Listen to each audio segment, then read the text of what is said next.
लालगंज विधानसभा में राजद भाजपा के बीच सीधी टक्कर थी, लेकिन जैसे ही ये हवा उड़ी है कि राजद को भूमिहार चेहरा पसंद आ रहा है, यादव समाज ने किनारा करना शुरू कर दिया है।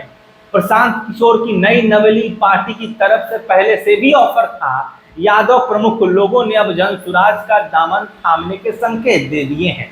क्या होगा समीकरण, संजय सिंह के सामने कैसा समीकरण बढ़ा सकता है उनकी मुश्किलें, उस पर आज एक संक्षेप में बात करेंगे, राजनीतिक हलचल बढ़ाएंगे।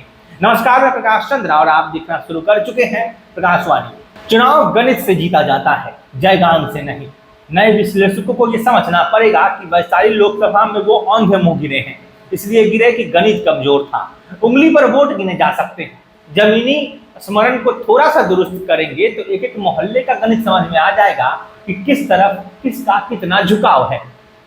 खेल टिकट का होता है, पूरी राजनीति में खेल निजी फायदे का होता है। बाकी पार्टी, भावना, कैडर, ये सब खोखली बातें हैं।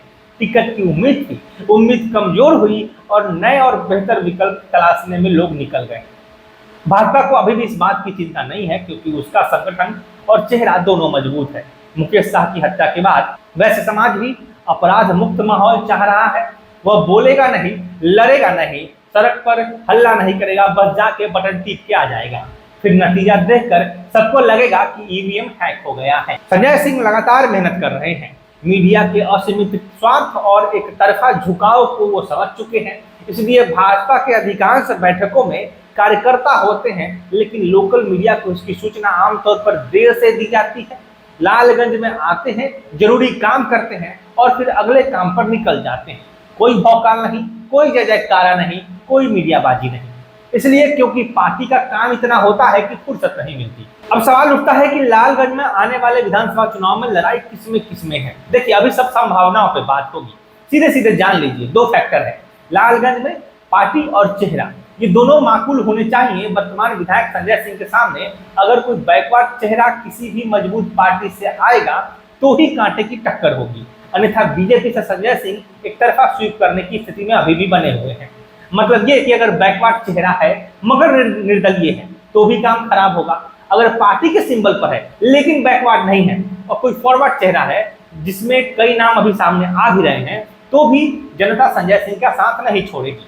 इसका एक मूल कारण यह है कि संजय सिंह दबंग नहीं है। सीधे समझिए, उन्होंने किसी से रंगदारी नहीं मांगी है, उन्होंने किसी का जमीन नहीं हड़पा है।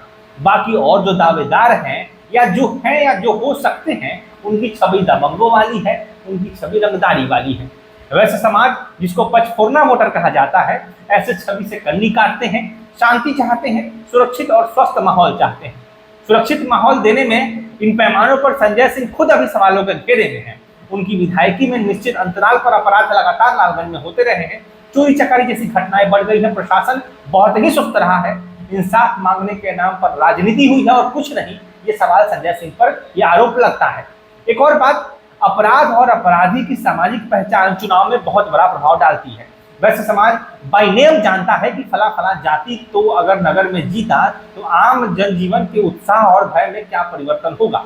इसलिए वो बोलेगा या लड़ेगा नहीं, झगड़ा नहीं करेगा, बस बटन टीप के आ जाएगा और ईवीएम के नतीजे देखकर आपको लगेगा ईवीएम हैक हो गया है।